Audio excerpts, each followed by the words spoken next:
Hello everyone, what a privilege to be here today. My name is Valdir Felicio and this is my wife Alessandra.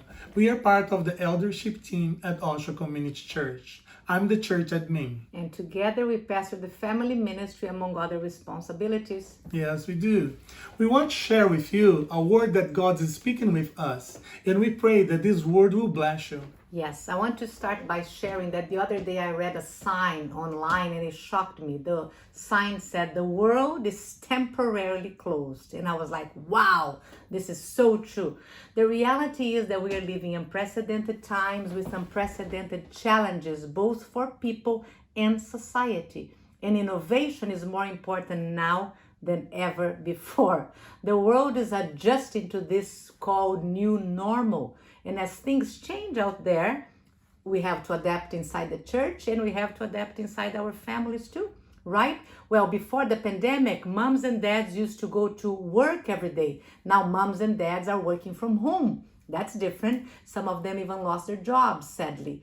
Kids used to go to school on a regular basis. Now kids don't go to school regularly. Our daughter stays home. It goes to school every other day. So all these things together have the potential to bring stress to our homes and disturb the peace. Have you noticed the amount of people now that are struggling with fear, anxiety, and depression?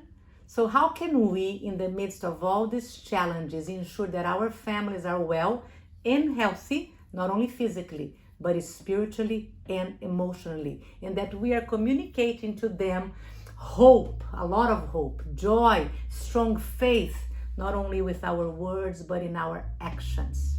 Yes, that's so true. So we are going to share with you 3 keys to keep our families strong during this pandemic. Let's start. Our first key is keep your passion for God. Despite all of these things that we are seeing out there, maintain your excitement for God and stay engaged in what God is doing. Stay excited for the house of God. Matthew 24 verse 12 on the Passion Translation says, "There will be such an increase of sin and lawlessness that those whose hearts once burned with passion for God and others will grow cold." So it is crucial that we don't allow ourselves and our families to fall in this category. Now more than ever, we must be on fire and passionate for the things of God. If we keep our passion, chances are that our family will do that so. Yeah, because we lead by example. That's what happens. So the second key, practice more acts of righteousness. Revelations 19:7 and 8 says this in the Passion Translation. "And his bride has made herself ready. Fine linen, shining bright and clear, has been given to her to wear. And the fine linen represents the righteous deeds of his holy believers." The verse is very clear. It says that the church has made herself ready by clothing herself with acts of righteousness. So how can we do that, guys? Well, the things that you do and the choices that we make, they matter. So today in our homes, let's choose them. What about choosing to forgive someone who doesn't deserve to be forgiven? If your spouse or your children or your mom and dad hurt your feeling, go ahead and forgive them even before they apologize. That's a good one. That's a good one. What about showing mercy to someone who doesn't deserve it? Yeah.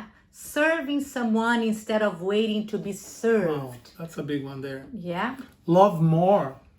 Be more patient to your spouse and children. Be kind to one another. And one that really God is speaking to me that we wrote in here is to be thankful and show gratitude instead of always complaining. For me, that's a big one. It feels for me that in the midst of all this, I'm complaining, but the Lord is saying, can you be grateful? Can you show mercy? The list goes on and on and on. But this leads us into the third key. The third key is to treat others the way you want to be treated. This is so powerful, such a powerful tool to practice in the households. In these ties with the acts of righteousness, but takes it to the next level. Matthew 7:12 says, "Whatever you want men to do to you, do also to them." I like to be respected. So do you. So if I want to be respected, I show respect first. Okay? Another thing that I was thinking was in the house, it's so nice when somebody comes to you and say, let me help you, let me do this for you, I want to help you. So, right? So, why don't we do this first? I want to help you first. So, take that initiative. The principle of this verse, whatever you want men to do to you, do also to them, is the principle of sowing and reaping. You sow that seed and you reap the fruit of it. So, let's lead our families by example. Many times we treat friends better than we treat our families. It shouldn't be this way. These 3 keys that we gave you guys are simple, they are not complicated at all. And we are convinced that if we practice them in our homes, we will help our families keep their passion for God and the things of God, and it will help them stay spiritually and emotionally healthy in this difficult season that we're living. Yes. When the world is full of uncertainties and feeling unsafe, let's make sure that our homes are a safe place where spouse and kids can experience the love of God and be recharged daily. Remember that God is in control of all things in all times, and that includes the pandemic we are in. Our prayer are for you and your family that you get out of this stronger than you got in. Remember that strong families make up strong church. We love you guys. Love you. Be blessed. Yes. Yes.